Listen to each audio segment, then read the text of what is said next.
ময়মনসিংহের ভালুকায় আঙ্গারগাড়া বাজারের পাশে একটি তুলার গোডাউনে আগুন লাগার ঘটনা ঘটেছে।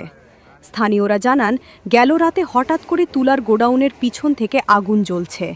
এটা দেখে স্থানীয়রা আগুন নিভানোর চেষ্টা করে। পরে ফায়ার সার্ভিসকে খবর দিলে ঘটনাস্থলে এসে প্রায় 2 ঘণ্টায় আগুন নিয়ন্ত্রণ আনে। এতে প্রায় আনুমানিক 20 লাখ টাকার ক্ষয়ক্ষতির দাবি করেছেন গোডাউনের মালিক বিল্লাল হোসেন। ভালুকা ফায়ার সার্ভিসের সিনিয়র স্টেশন অফিসার আতিকুল ইসলাম জানান, প্রাথমিকভাবে আগুনের সূত্রপাত জানা যায়নি। আমাদের 2টি ইউনিট প্রায় 2 ঘণ্টায় আগুন নিয়ন্ত্রণে আনেন।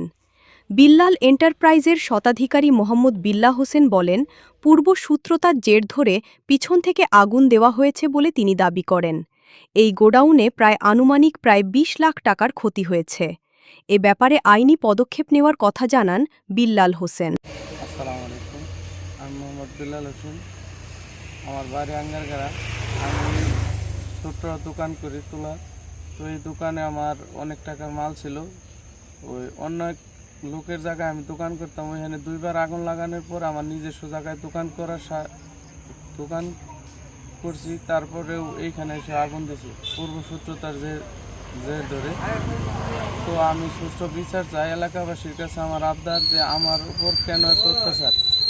তো আমার প্রায় 25 লাখ টাকার মতো লস হয়েছে। নতুন ঘর দিয়েছি, নতুন করে আগুন লাগাই দিয়েছি।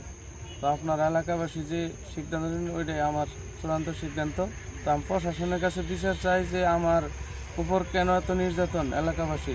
তো আমি কী অন্যায় করেছি তারা বলতে পারে, কিন্তু আমার ঘরে আগুন লাগাই দেওয়ার কারণ কি?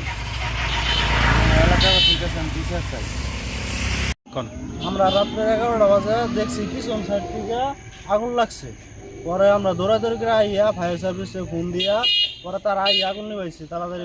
তাও রাতের 2টা বাজে গেছে আগুন নিবাইতে।